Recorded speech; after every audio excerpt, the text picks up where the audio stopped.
Hello, this is Penny with the Spoken Spatter. Today I'm premiering my new series, my first life's lesson that public school taught me. When the cutest boy in school finally looks your way, it's not always a good thing. When I was in the first grade, the cutest boy in school was Brian Ogletree. He moved away sometime that year, and I've never seen him since. Me, I was not the cutest girl in school. I was skinny, red-headed, freckle-faced girl from a working-class family. My mom, sister, and I lived with my granny in a small town in Texas, right on the border of Oklahoma. Perhaps my best friend Christy was the cutest girl in school.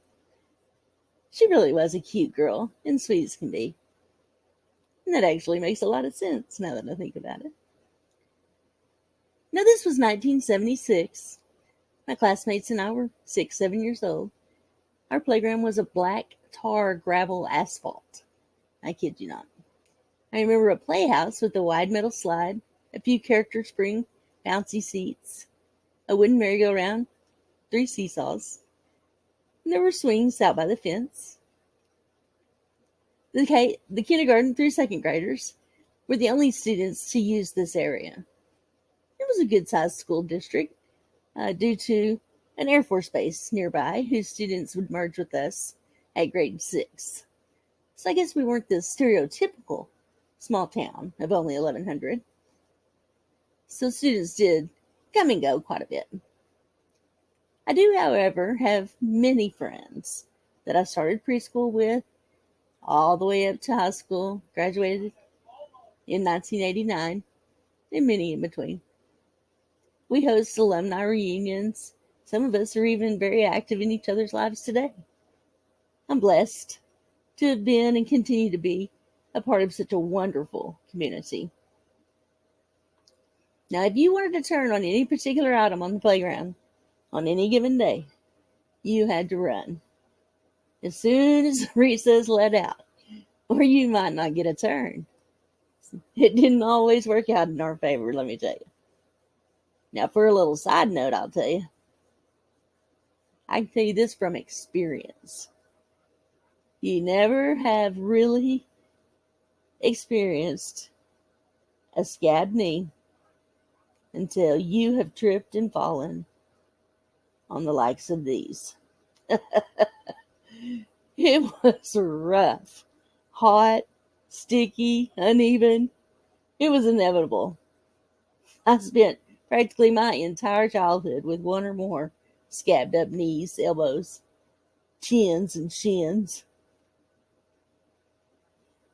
The seesaws, or teeter-totters, some called them, were 3 long wooden planks that were hinged in the middle onto metal fence posts, about 2 foot or so off the ground. They ran horizontally. I don't recall any handles on them like the pictures that I've seen. I just remember holding on to the planks themselves. But I could be wrong about this.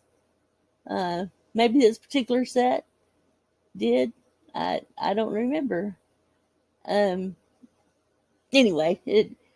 I can't say for sure if it did or not. They did vary from playground to playground. There were never 2 the same. Some, I remember, were just no more than 2x4s with a tiny little seat attached. So anyway, I can't be sure. For you to understand the whole dynamic of the seesaws, I'll explain a few things. They were, simply put, levers. One person gets on, straddling the end that they're on, and you stand up to let your friend at the other end get up while it's somewhat level. And you proceed to push off the ground, vice versa, bending knees just before your bottom hits the ground. If your bottom did accidentally hit the ground, your counterpart would catch a little bump rising off the seat. That would happen from time to time. Enter ornery boys.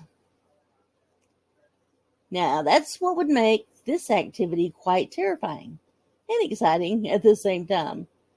It was no secret that that was one of their favorite things to do to torture us girls, was try to bump us as hard as they could. They did so by pushing the board down behind you really, really fast, hoping to send you or your friend kind of flying in the air. At least your legs would go flying up behind you. Now, of course, this would also be quite embarrassing if you were happened to be wearing a dress, which most of us were most of the time in that era. You could add the ultimate awful factor of exposing your underpants for all to see. Now, I had never witnessed anyone actually get bumped completely off, but I had seen some really, really close calls. The fear was real. One particular hot Texas spring day, Christy and I were on the seesaws to the right. My back was to the school when I saw him out of the corner of my eye. We both took notice. Brian Ogletree. He was a big corn-fed boy, not unlike most of the boys in my rural hometown, but taller than the others. He had dark hair, good thick hair, tanned, always dressed quite nice. He had a great smile. I'm sure I wasn't the only one. I imagine most of the girls crushed on him too. And me and Christy, we start getting all giggly and nervous as he circles towards us. Christy mouths the words, "He's coming," very deliberately. Then she does that thing she does. Like her granny, she smiles the widest smile humanly possible without actually opening her lips. It's hilarious. I can't help but grin. I then dart my eyes over in his direction and quickly look back at her in disbelief. "What?" her eyes asked me. I say nothing. See, he was staring right at me. Now I remember to this day thinking, oh my goodness, he might actually touch me. Nervousness filled my tiny being. I felt my face turn hot red in true Freckle-Faced form as he started to grow near. I was just stunned. Really couldn't believe that this was happening. Ryan never even so much as looked at me. None of the boys had. Not that way, anyhow. I was the messy tomboy girl, they'd slug on the shoulder or toss the ball with. Stuff like that. You know, never. Anyway, I turned my eyes back again, straight to my friend. She was tightly gripping that board on her end. She knew exactly what I was thinking. My heart was pounding. My palms began to sweat. Fear, worry, confusion, a little excitement is what I felt, all rolled up into one. As I glanced one more time towards he and the little group of boys of, say, 5, that's when my bubble burst. And reality sunk in true mean boy form.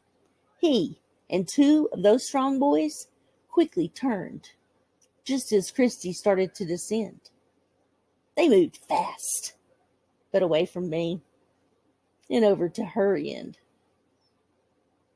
I gasped. Her eyes were wide open. She lets out this little scream. All 3 of them boys reached behind her and simultaneously pushed that board to the ground. It made such a horrible, loud, crackling sound. The entire playground, full of teachers and kids, stopped and turned around. Last thing I saw was him, the cutest boy in school back then, brushing up against her, not me. Heartbroken and now scared, I closed my eyes tightly. I could hear laughter from them ornery boys, gasp and disbelief from the teachers and friends. Time seemed to stand still. And then all I could hear was a few faint distancing screams. I remember thinking, "Oh my God, why me? Why? How utterly embarrassing." Next thing I recall, I was lying flat on my back. I opened my eyes and squint at the big noon high sun that was shining brightly in the sky. Several teachers were hovering in a semicircle, looking down at me. One tall, lanky woman wearing cat-eyed glasses. She claps her hands a couple of times, and then she said quite loudly, "Are you okay? Benny? Benny?" She continues firmly, "Benny Fleming, can you hear me?" Comes from one of the other teachers standing directly in the sun's glare. I nod. Her shoulders drop as they all let out a nervous breath of relief. "Good. That's good," she said. Clearly some time had passed as I glanced around, myself feeling relieved. Not one student was anywhere left to be seen. I take a deep breath. The aroma catches me by surprise. "It's pizza day!" I shout, and I sit up real quick. Smiles all around me as they help me to my feet. See, it was a different time back then. I didn't go to the hospital or my family's doctor's office that day, or any day after near, for so much as a checkup to see if I was okay. Quick little visit to the school nurse, Miss Moore, I believe. She more than likely called my mom at work. I'm guessing she must have told them she couldn't leave work. I'm sure of it. At that time, she would have been working at the Texan, a local drive-in, where she car hopped. Now, I say that with all due respect, trust me. And to be fair, I don't know if they did, in fact, call her. Maybe not. I don't know. We'll just leave it at that. But knowing what I know now, and other similar circumstances later throughout my life, give me a fair sense of certainty of how things unfolded that day. My mama was a rare breed. I love her so much. She was one of the sweetest people you could ever meet. Very giving, honest soul. Single moms don't always make bad moms. She was very special to me. I never knew my father or any of his family. So we had a special bond that I'll never know again. She died abruptly from liver cancer in 2016. No, she did not drink heavily. I miss her very much every day. She was the best mom she knew how to be. And that was more than okay with me. Anyway, went to the cafeteria shortly thereafter, ate my favorite school lunch at the end of the teacher's table. Just me. Almost all the junior high kids had since cleared out. Spare a few bring their own lunchers. When I finished, I placed my empty tray in the abandoned window, walked back across the schoolyard to join my classmates, who had been back in class for some time now, working quietly. This would have been close to the year's end, given the weather I was remembering that day. That cute boy, well, he never once even looked anywhere near me again. I did the same. Later on, I heard from my peers, "You flew up higher than the rooftop." That's what they all would say. And still, that's how the legend goes today. Brian Ogletree, if this story somehow reaches you, well, first of all, I'd be shocked because I've been trying to find you on the World Wide Web with zero results. But if it does, and you would like to have your name removed, I'll respectfully do so.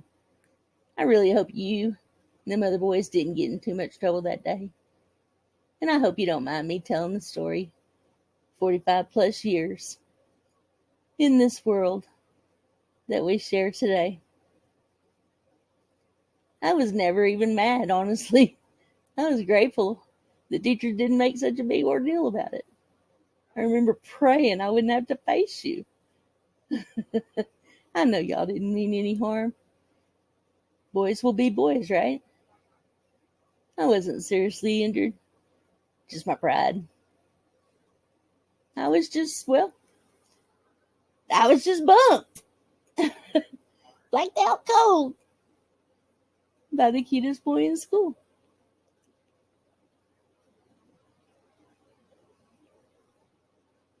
Stay tuned if you want to hear more from the red-headed freckle-faced stepchild. Hit that subscribe button so you don't miss out on the second life's lesson that public school taught me. Be kind. I insist.